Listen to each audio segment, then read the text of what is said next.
Okay, પહેલા હું તમને કહી દઉં કયો પ્રોગ્રામ બતાવું છું. Write a program to input user age and check if he is eligible to vote in India or not. તમારે યુઝરની એજ છે એ એજ એન્ટર કરાવવાની છે અને ચેક કરાવવાનું છે કે ઇન્ડિયાની જે વોટ સિસ્ટમ ઉપરથી એ એલિજિબલ છે કે નહીં. આ પ્રોગ્રામ પહેલા બતાવું તમને.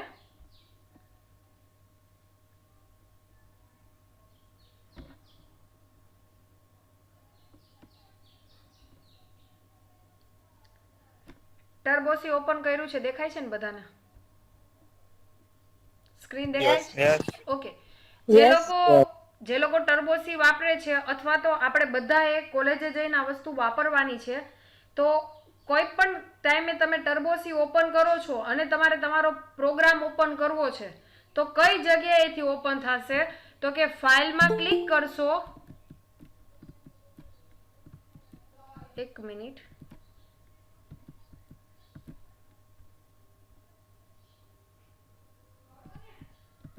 ઓકે, બતાવો.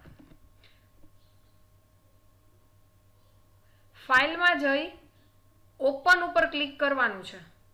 હવે ઓપન ઉપર ક્લિક કરશો ને, રિક્વેસ્ટ ઓકે.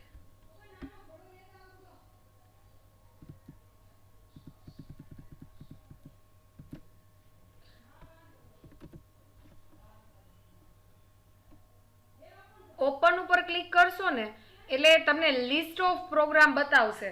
મારા કેસમાં મેં શું કર્યું છે તો કે મેં છે ને એક સી નું ફોલ્ડર બનાવી દીધું છે. તો એની ઉપર હું ક્લિક કરીશ ને એટલે હવે એની અંદર મને પ્રોગ્રામનું લિસ્ટ બતાવ્યું. હવે આ બધા પ્રોગ્રામ કયા ટાઈપના છે તો કે .c ટાઈપના છે. હવે આમાંથી તમારો જે પ્રોગ્રામ હોય એની ઉપર ક્લિક કરો અને આ ઓપન ઉપર ક્લિક કરશો એટલે તમારો જે પ્રોગ્રામ છે એ પ્રોગ્રામ ઓટોમેટિક ઓપન થઈ જશે. હવે એજ વાળો પ્રોગ્રામ છે એમાં મેં સ્ટાર્ટ કર્યું છે include stdio.h, include conio.h. આ પ્રી પ્રોસેસર ડિરેક્ટિવ છે એનો યુઝ કર્યો છે. આઈ હોપ આમાં કોઈને પ્રોબ્લેમ નથી. અમારી હેડર ફાઇલ છે. નેક્સ્ટ છે void main. void main છે એ તમારા પ્રોગ્રામનો સ્ટાર્ટિંગ પોઈન્ટ નક્કી કરશે. લાસ્ટ મેં ઇન્ટીજર એજ. હવે મારે બહુ આજે રિક્વેસ્ટ આવી લેટ.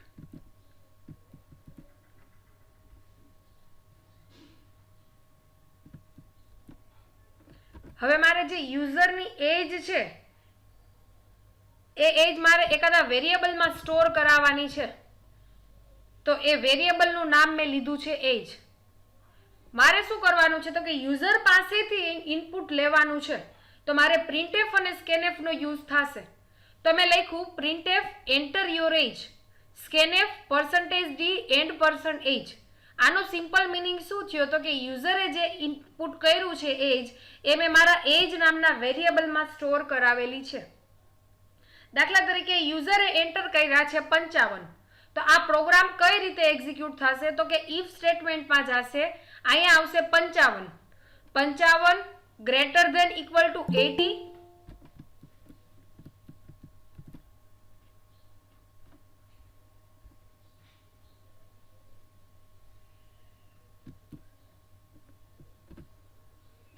યુઝરે એન્ટર કર્યા છે 55. 55 ગ્રેટર ધેન ઇક્વલ ટુ 80.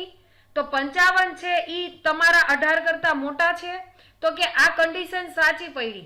દાખલા તરીકે એજ એન્ટર કરાવી છે 5. તો અહીંયા 5 આવે. 5 ગ્રેટર ધેન ઇક્વલ ટુ 80. તો આ કન્ડિશન ફોલ્સ થઈ. શું કામ તો કે 5 છે ઈ તમારા 18 કરતા નાના છે, 18 કરતા મોટા નથી. તો અત્યારે મેં દાખલા તરીકે 55 એન્ટર કરાવ્યા છે તો કન્ડિશન સાચી પડશે તો તમારો આ બ્લોક એક્ઝિક્યુટ થશે. જો કન્ડિશન ફોલ્સ થશે તો કે આ બ્લોકને ઇગ્નોર કરશે અને એના પછીની લાઈનમાં આવી જશે. તો printf age greater than equal to 80. જો કન્ડિશન સાચી હોય તો પ્રિન્ટ કરાવવાના you are eligible to vote in India. તમે ઇન્ડિયામાં વોટ કરવા માટે એલિજિબલ છો. ચલો રન કરીએ. હવે જો પ્રોગ્રામમાં તમારે કોઈ ચેન્જીસ કર્યા છે તો પહેલા તમારે અહીંયા ફાઇલમાં જઈ આ સેવ ઉપર ક્લિક કરવાનું. અહીંયા આપવાનું યસ આપશો. ફરીથી અહીંયા જવાનું રનની બાજુમાં છે કમ્પાઇલ. કમ્પાઇલ ઉપર ક્લિક કરશો ને એટલે એ ચેક કરશે કે તમારા પ્રોગ્રામમાં કોઈ એરર છે કે નહીં. તો અહીંયા જુઓ વોર્નિંગ એ 0 આવી, એરર એ 0 આવી, તો તમારે એન્ટર આપી હવે રન કરવાનો. ઓકે, એન્ટર યોર એજ, એમાં આપું છું હું 5 આપીશ ને એટલે મને કોઈ પણ જાતનું આઉટપુટ નહીં મળે. શું કામ આઉટપુટ નહીં મળે? તો કે એનું સિમ્પલ રીઝન છે કે આ લૂપની અંદર જાતું નથી. લૂપની અંદર જાય તો તમારું આ સ્ટેટમેન્ટ છે એ સ્ટેટમેન્ટ એક્ઝિક્યુટ થશે, પણ આ ઇફ સ્ટેટમેન્ટની અંદર નથી જાતું, તો એની નીચે મેં કોઈ પણ જાતનો કોડ લખ્યો નથી. એટલે તમને આ સમજાવવા માટે મેં અહીંયા લખ્યું હતું printf અને અહીંયા એવું લખ્યું હતું એન્ડ. આ શું કામ લખ્યું હતું? તો કે તમને ખ્યાલ આવે કે મારી આ લૂપ છે ને આ ઇફ સ્ટેટમેન્ટની અંદર નથી ગયું, એનો મતલબ એમ કે આ કન્ડિશન ખોટી પડી છે અને ડાયરેક્ટ અહીંયા આવી ગયું છે. ઓકે, હવે હું પાછું તમને આઉટપુટ બતાવું. હવે હું એન્ટર કરાવું છું 77 એન્ટર કરાવ્યા છે ને એટલે ઓલી લૂપની અંદર રહી જશે અને લૂપ એક્ઝિક્યુટ કરી અને ફરીથી બહાર આવશે એટલે ઓલી જે પ્રિન્ટની જે લાસ્ટમાં લાઈન છે ને એ પણ આવશે. You are eligible to vote in India અને લાસ્ટમાં આવ્યું એન્ડ. એટલે આ એન્ડ મેં શું કામ લખાવ્યું હતું? એન્ડ નો લખો તોય ચાલશે, પણ તમને ખ્યાલ આવે કે આ ઇફ સ્ટેટમેન્ટ એક્ઝિક્યુટ થયું કે ન થયું, આ તમારી એન્ડ વાળી લાઈન તો આવશે અને આવશે જ.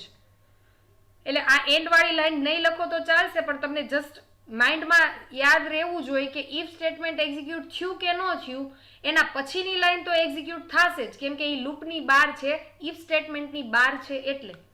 ચલો, આ પ્રોગ્રામમાં હવે કોઈને પ્રોબ્લેમ છે? મેડમ, હા બોલો. આ ડાયનેમિક વેલ્યુ આમાં સ્ટેટિક વેલ્યુ લીધી હોય તો સ્કેનએફ નીકળી જાય? જો ડાયનેમિક વેલ્યુ નહીં લ્યો ને તો તમારું પ્રિન્ટએફ સ્કેનએફ બે વહી જશે, પણ અત્યારે હવે જે પ્રોગ્રામ આવે એમાં તમારે ફરજિયાત ડાયનેમિક વેલ્યુ લેવાની છે. એનું સિમ્પલ રીઝન કહું, તમારે આઉટપુટ બે રીતે કરવાનું છે. એક 18 અને 18 થી ઉપરની વેલ્યુ લેવાની અને એક 18 થી નીચેની વેલ્યુ લેવાની છે. તો જ તમને ખ્યાલ આવશે કે ક્યારે ઇફ એક્ઝિક્યુટ થયું, ક્યારે ઇફ નથી એક્ઝિક્યુટ થયું. એટલે હવેના જેટલા પ્રોગ્રામ છે એમાં તમારે ફરજિયાત ડાયનેમિક વેલ્યુ જ લેવાની છે. એટલે પ્રોગ્રામ એક થશે, આઉટપુટ બે બનશે. કાલે છે ને અમુક વ્યક્તિને એવા ક્વેશ્ચન હતા કે મેડમ આનો આ પ્રોગ્રામ મારે 2 વાર કરવો પડશે ને, એટલે મેં કીધું કેમ 2 વાર?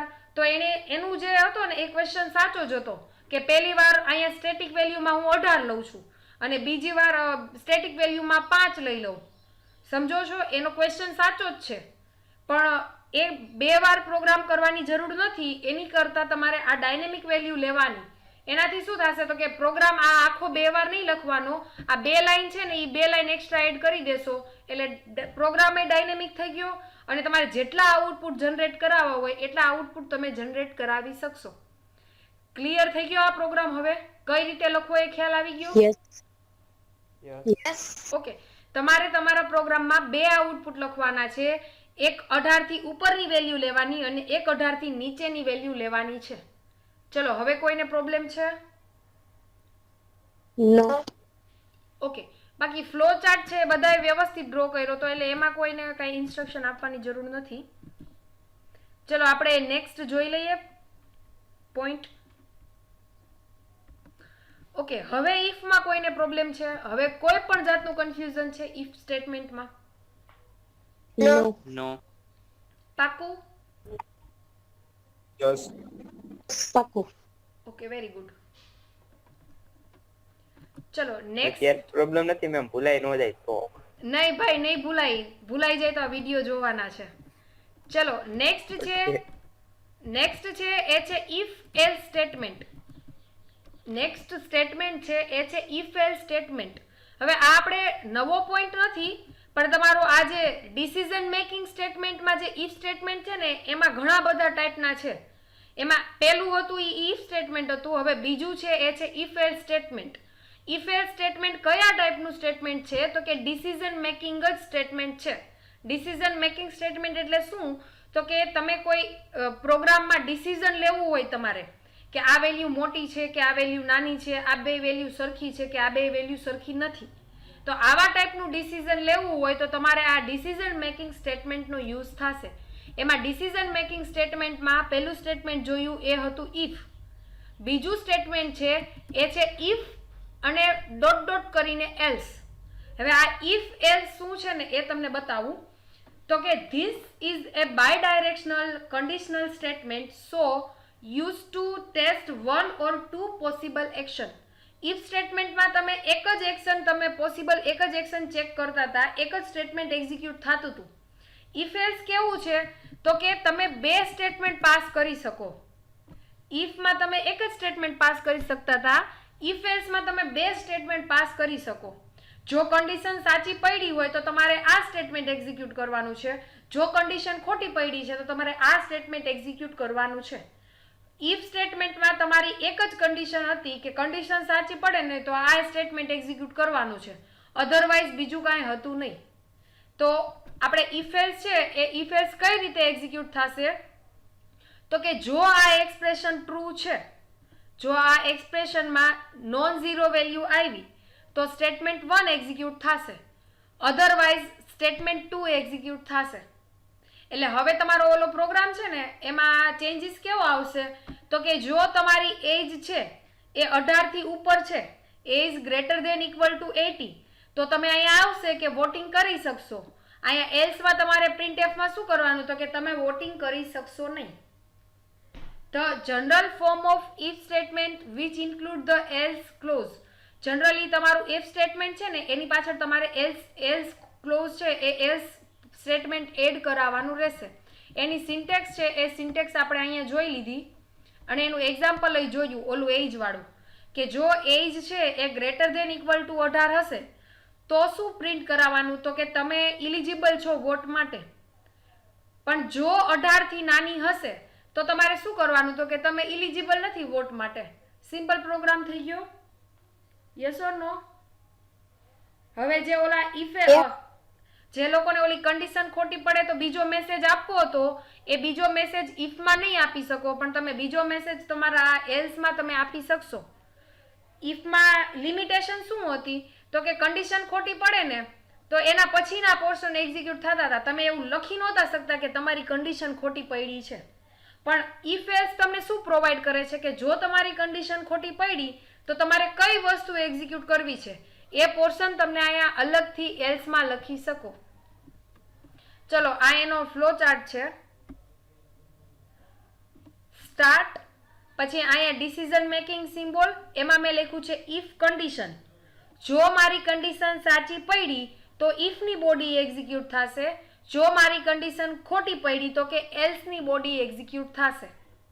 હવે અહીંયા તમારે ઇફની બોડીમાં ઇફમાં શું લખવાનું તો કે એજ ગ્રેટર ધેન ઇક્વલ ટુ 80. જો એજ છે એ 80 કરતા અથવા તો 80 જેટલી હોય તો અહીંયા ટ્રુમાં શું લખવાનું તો કે ઇફની બોડીમાં મેં લખ્યું છે પ્રિન્ટએફ કરી you are eligible to vote. હવે જો તમારું 18 થી નાની એજ હશે તો કન્ડિશન ખોટી પડશે તો તમારે એલ્સમાં શું લખવાનું તો કે you are not eligible for a voting system. Clear છે? હવે આ શું કર્યું તો કે સ્ટેટમેન્ટ જસ્ટ બિલો ઇફ. તમારે ઇફ પછી કોઈ સ્ટેટમેન્ટ રાખવા છે ઇફ એલ્સ પછી તો એ સ્ટેટમેન્ટ તમે અહીંયા એક્ઝિક્યુટ લખી શકો, અધરવાઇઝ શું કરવાનું તો કે ડાયરેક્ટ એક્ઝિટમાં લખી નાખવાનું, ડાયરેક્ટ એક્ઝિટ થઈ જશે. ક્લિયર છે? આમાં કોઈને પ્રોબ્લેમ છે? યસ. નો. નો. ઓકે, એક્ઝામ્પલ બતાવું. એ પહેલા અહીંયા કન્ડિશન મેં સમજાવી દીધી તો આપણે આ પોઈન્ટ લઈ લઈએ. In this form the statement will be execute only if the expression has non zero value. જો તમારું એક્સપ્રેશન છે એ નોન ઝીરો છે, નોન ઝીરોનો મતલબ એમ થયો કે ટ્રુ, ઝીરો એનો મતલબ એમ થાય ફોલ્સ. જો તમારું ઇફ પોર્શન છે એ નોન ઝીરો મળ્યા અથવા તો ટ્રુ મળ્યું તો તમારું સ્ટેટમેન્ટ 1 એક્ઝિક્યુટ થશે, અધરવાઇઝ સ્ટેટમેન્ટ 2 છે એ એક્ઝિક્યુટ થશે. આ સેમ વસ્તુ મેં તમને અહીંયા સમજાવી દીધી. આ થિયરી શું કહે છે કે ઇફ સ્ટેટમેન્ટમાં આ એક્સપ્રેશન તમને નોન ઝીરો મળ્યું એનો મતલબ એમ કે એક્સપ્રેશન જો ટ્રુ મળે, જો એક્સપ્રેશન ટ્રુ મળે તો તમને સ્ટેટમેન્ટ 1 એક્ઝિક્યુટ થશે, તો તમારું એક્સપ્રેશન સ્ટેટમેન્ટ 1 એક્ઝિક્યુટ થશે, અધરવાઇઝ તમારું કયું સ્ટેટમેન્ટ એક્ઝિક્યુટ થશે તો કે સ્ટેટમેન્ટ 2 એક્ઝિક્યુટ થશે. એક્સપ્રેશન ટ્રુ હોય તો બે સ્ટેટમેન્ટ ટ્રુ હોય તો બે ક્યાંથી ટ્રુ હોય? બે ટ્રુ હોય તો બે ક્યારે ટ્રુ બને? એટલે પેલું ફોલ્સ હોય તો જ નેક્સ્ટ માં જાય ને, બાકી ન જાય ને? યસ જો સિમ્પલ કહું, મારું એક્સપ્રેશન ટ્રુ પડ્યું, મારું એક્સપ્રેશન નોન ઝીરો વેલ્યુ મળી, એનો મતલબ એમ કે એક્સપ્રેશન સાચું છે, તો આ વસ્તુ એક્ઝિક્યુટ થશે. પછી તમારું કમ્પાઇલર આ લાઈનને ઇગ્નોર કરી દેશે. હવે આ વસ્તુ ક્લિયર થઈ? યસ. ઓકે, હવે દાખલા તરીકે આ એક્સપ્રેશન ખોટું પડ્યું છે, આ કન્ડિશન ખોટી પડી, તો શું કરવાનું? તો કે આ સ્ટેટમેન્ટને ઇગ્નોર કરશે, કમ્પાઇલર ડાયરેક્ટ આટલું એક્સપ્રેશન એક્ઝિક્યુટ કરશે. હવે ખ્યાલ આવ્યો આ વસ્તુનો કે નહીં? યસ. હજી એક્ઝામ્પલ લઉં ને એટલે સરસ સમજાઈ જશે. જો a ની વેલ્યુ 20 લીધી, b ની વેલ્યુ 10 લીધી, a greater than b, condition સાચી કે ખોટી? a ની વેલ્યુ b કરતા મોટી છે. યસ. Okay, true. તો અહીંયા શું આવ્યું? તો કે ટ્રુ આવ્યું. ટ્રુ આવ્યું એનો મતલબ એમ કે ઇફ પોર્શન છે એ એક્ઝિક્યુટ કરવાનો છે, આ એલ્સ છે એ એલ્સ ને ઇગ્નોર કરી દેવાનો છે. હાઇલાઇટ કરું, આ જે હાઇલાઇટ કરેલો પોર્શન ઇગ્નોર કરવાનો, આ એક પ્રિન્ટએફ છે એ એક્ઝિક્યુટ થશે અને લાસ્ટમાં ડાયરેક્ટ અહીંયા ગેટ ch આવી જશે તમારું કમ્પાઇલર. તો જો આપણે આઉટપુટ જોઈએ તો આઉટપુટમાં તમને મળશે a ઇઝ લાર્જ. હવે તમને બતાવું, ચલો હવે શું થશે? તો કે 2 આવશે અને અહીંયા છે 10, 2 છે એ 10 કરતા મોટા છે, તો આ કન્ડિશન કેવી થઈ? નો. ફોલ્સ. હવે જો ફોલ્સ આવશે ને એટલે આ પોર્શન છે ને ઈ પોર્શન ઇગ્નોર કરશે કમ્પાઇલર અને ડાયરેક્ટ ક્યાં વયું જશે? એલ્સ માં વયું જશે. તો તમને આઉટપુટ શું મળશે? તો કે આઉટપુટ તમને સિમ્પલ આ જ મળશે, b is large.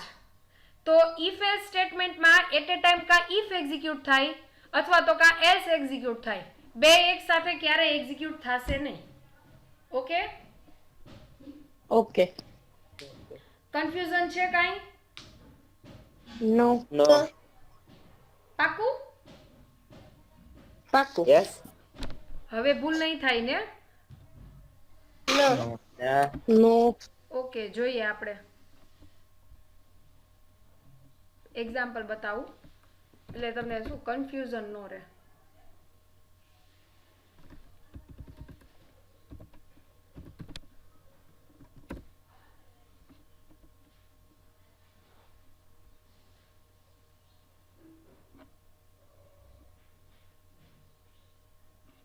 Okay, by default તમારી આ સ્ક્રીન હશે.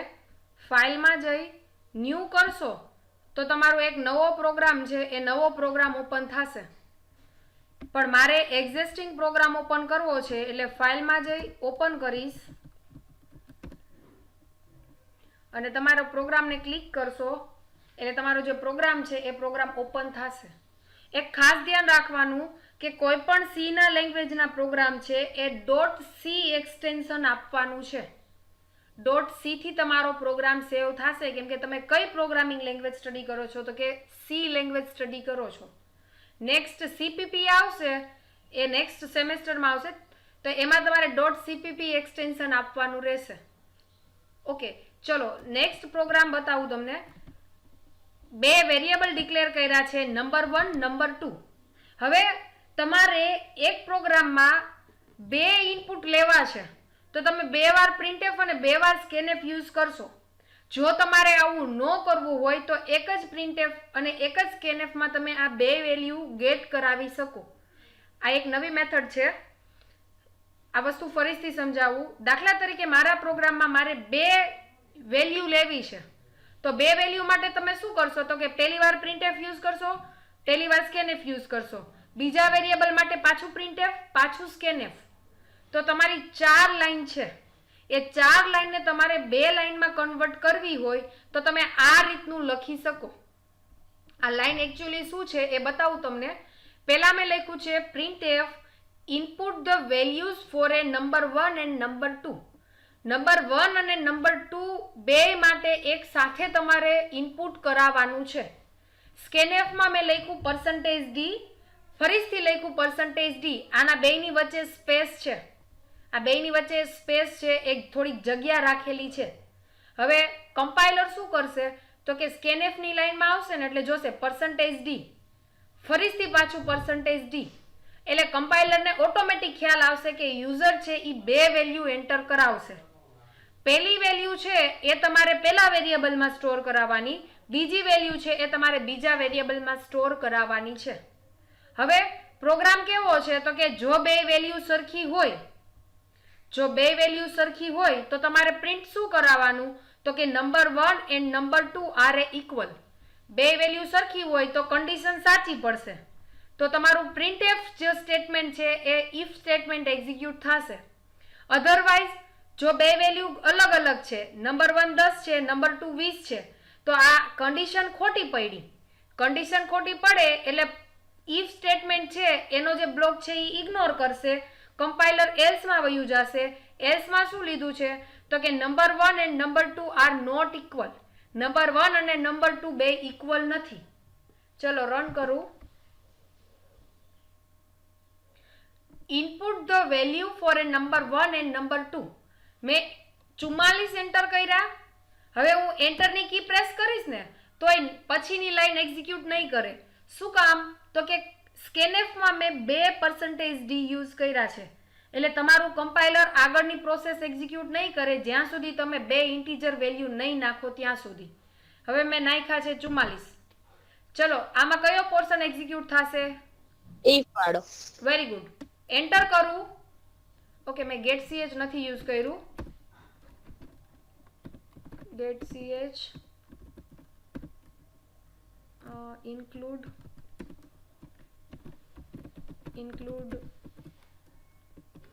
conio.h file save run. Okay, અમારો શું પ્રોબ્લેમ થયો મને કોઈ સોલ્વ કરી દેશે? આ કેમ આવું આવ્યું? કોણ કહેશે? Very good, very good. ટૂંકમાં ધ્યાન રાખો છો તમે. CLR SCR વાપરો એટલે થોડુંક સરસ આઉટપુટ આવે. CLR હા ઇનપુટ પછી સ્પેસ અલાઉડ છે પેલી લાઈનમાં. અહીંયા આ પેલી હા એમાં કોઈ જાતની એરર નહીં આપે. ઓકે, સેવ કરું, રન કરું. ચલો હવે વ્યવસ્થિત આવ્યું. Input the value for a number 1 and number 2. Number 1 અને નંબર 2 ની તમારે વેલ્યુ એન્ટર કરવાની છે. હવે જુઓ 77 એન્ટર કરી એન્ટરની કી પ્રેસ કરીશ ને તોય કમ્પાઇલર કાંઈ એક્ઝિક્યુશન નહીં કરે. શું કામ એક્ઝિક્યુશન નહીં કરે તો કે ફરજિયાત તમારે બે વેલ્યુ એન્ટર કરાવવાની છે. હવે મેં ફરીથી નાખ્યા 77 એન્ટર કરું છું તો એવું આવ્યું કે નંબર 1 અને નંબર 2 બે ઇક્વલ છે. એનો મતલબ એમ કે મારું ઇફ સ્ટેટમેન્ટ એક્ઝિક્યુટ થયું છે એની કન્ડિશન સાચી પડી એટલે તમારું આ પોર્શન એક્ઝિક્યુટ થયો. હવે ફરીથી રન કરું. તમારે આવી રીતે બે વેલ્યુ નાખવાની છે. પહેલા બે સરખી વેલ્યુ, હવે બે વેલ્યુ અલગ અલગ નાખું. તો બે વેલ્યુ કેવી આવી તો કે નોટ ઇક્વલ વેલ્યુ આવી. તો પ્રોગ્રામ એક બનાવવાનો પણ આઉટપુટ બે લેવાના છે. તો તમારું પહેલી વાર મેં કન્ડિશન નાખી એમાં બે નંબર સાચા હતા તો આ પોર્શન એક્ઝિક્યુટ થયો. મારા બીજી વાર મેં આઉટપુટ લીધું એમાં બે નંબર અલગ અલગ હતા તો આ એલ્સ પોર્શન એક્ઝિક્યુટ થયો. હવે તમે તમારા પ્રોગ્રામમાં આ રીતે પણ લખી શકો તો શું તમને ઇઝીલી ખ્યાલ આવે કે કયો પોર્શન ઇફનો છે, કયો પોર્શન એલ્સનો છે. આ લખો, આ બ્રેકેટ કરો કે ન કરો કંઈ ફેર ન પડે, પણ આનાથી કોઈ બીજો યુઝર આવે ને તો એને તરત જ આઈડિયા આવી જાય કે આ પોર્શન આ એક લાઈન ઇફની છે, આ એક લાઈન એલ્સની છે. આ નાનો પ્રોગ્રામ છે ને એટલે તમને વાંધો ન આવે, પણ આનાથી મોટો પ્રોગ્રામ હોય અને તમે ટેપ કરતા ભૂલી ગયા હોય ને તો બધો પોર્શન કાં ઇફમાં એક્ઝિક્યુટ થાય ને કાં બધો પોર્શન એલ્સમાં એક્ઝિક્યુટ થાય. એટલે બેટર છે કે આવા બ્રેકેટ છે બ્રેકેટનો યુઝ કરવાનો છે. ચલો આ પ્રોગ્રામ સમજાઈ ગયો બધાને? યસ. ઓકે, પાક્કું? કોઈ જાતનો પ્રોબ્લેમ નથી? ચાલો હવે મારે એજ નો પ્રોગ્રામ કરવો છે. આમાં ક્યાં ફેરફાર કરી શકું?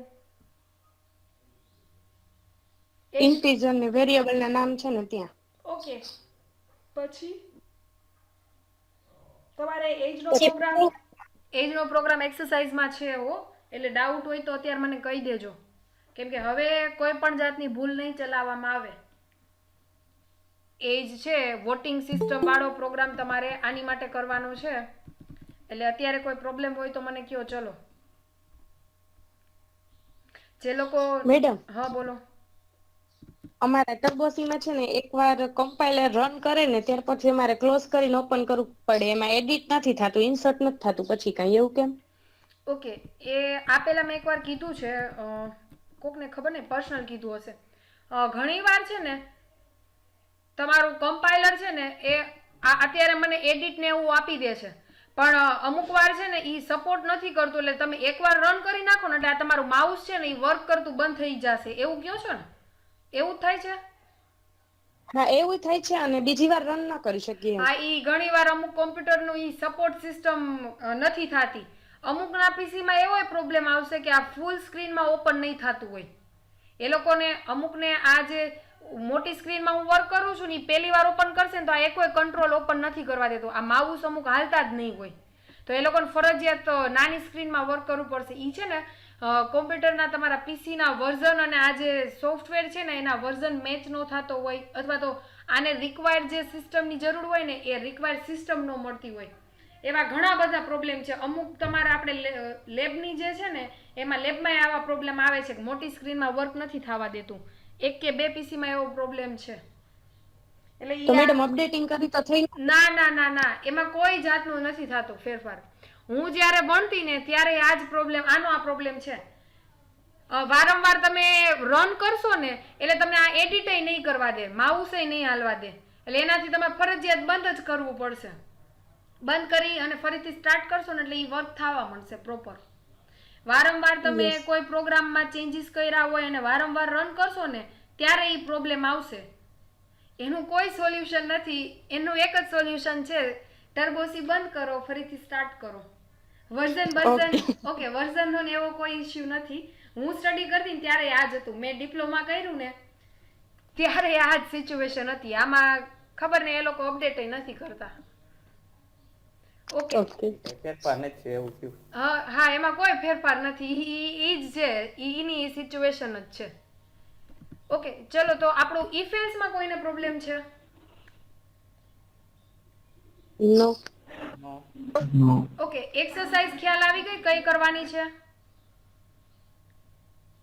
યસ મેડમ, ખાલી એજ વાળી કે તમે કીધી અત્યારે કરાવી એ મેં કરાવી એ કરવાની છે અને એજ વાળી કરવાની છે. બે એક્સરસાઇઝ આવશે. આ લાર્જ વાળી નો કરો તો ચાલશે. હમણાં મેં ટર્બોસીમાં બતાવી ને ઇક્વલ નંબર છે કે નહીં એ. આ રહી જો, write a C program to accept two integers and check whether they are equal or not. User પાસેથી બે ઇન્ટીજર નંબર લેવાના છે. આનો સ્ક્રીનશોટ પાડી લ્યો. યુઝર પાસેથી બે ઇન્ટીજર નંબર લેવાના છે અને ચેક કરાવવાનું છે કે બે નંબર ઇક્વલ છે કે નહીં. તો એ આ પ્રોગ્રામ તો મેં તમને હમણાં બતાવી જ દીધો. આનો ફ્લો ચાર્ટ ડ્રો કરવાનો અને એજ વાળો પ્રોગ્રામ બનાવવાનો છે ઇફ એલ્સ થી, અને એનો ફ્લો ચાર્ટ પણ ડ્રો કરવાનો રહેશે. ક્લિયર છે? ફ્લો ચાર્ટમાં કન્ફ્યુઝન નથી ને? ફ્લો ચાર્ટમાં કન્ફ્યુઝન છે? નો. ઓકે, તો એક્સરસાઇઝ આઈ હોપ બધાને ખ્યાલ આવી ગયો છે. તમારે ફ્લો ચાર્ટમાં અહીંયા ચેન્જીસ થશે. ઓકે, ચલો